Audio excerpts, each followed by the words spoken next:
Welcome back to Nightcast. Today, a key witness took the stand in the federal trial of 3 former Minneapolis police officers charged with violating George Floyd's civil rights the day he died in police custody. Callan Gray walks us through that testimony.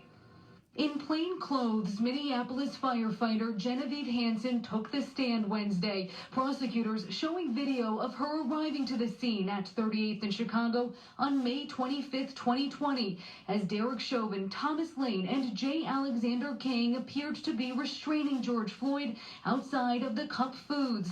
Hansen, who was off duty and out for a walk that day, told jurors she approached the officers because, quote, it was just alarming the amount of people on top of one person, not moving and handcuffed. Noticing fire and medics weren't on scene yet, she testified, quote, I was concerned they needed help.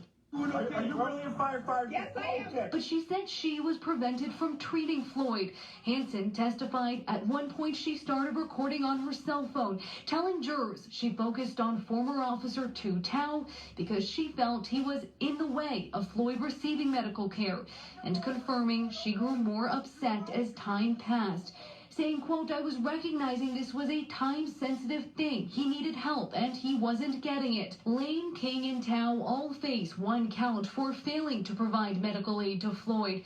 Tao and King also face a 2nd count for not intervening in Chauvin's use of unreasonable force. In court, Tao's attorney honed in on an interview Hansen later did with the FBI, and she confirmed she told the FBI, quote, I had no idea what Tao understood, what he knew about what was going on. And under cross-examination from Lane's attorney, Hansen testified she didn't know if a pulse was taken.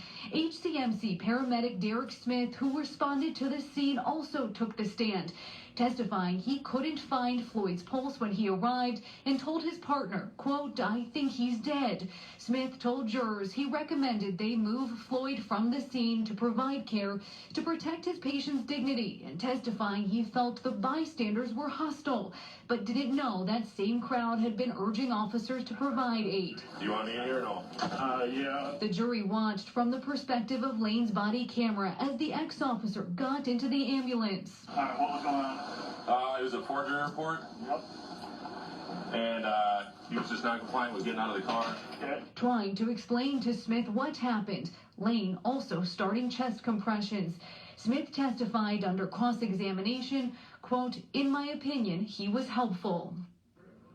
The U.S. Attorney's office also called a Minneapolis fire captain to the stand. He explained to jurors how he arrived on scene, learned from the ex-officers the ambulance had left, went and met them a few blocks away, where he says he took over for Lane and provided aid to Floyd. Okay, Callan, now we heard the concept of excited delirium come up again today. Tell us about that. Well, we expect it's going to continue to come up. Attorneys for the former officers brought it up during cross-examination. This is something that was introduced during opening statements. Lane's attorneys had told jurors officers are taught this causes someone to go to sleep and then wake up with superhuman powers. But the paramedic testifying today, Floyd did not have signs of that. And the fire captain told jurors there isn't clear agreement in the medical community about whether it's a valid term, Paul. Okay, Callan Gray, thank you. Now, our coverage from the courthouse is going to continue all trial long. You can find the latest anytime on our 24-hour news feed. It's right over at KSTP.com. It has been in the world.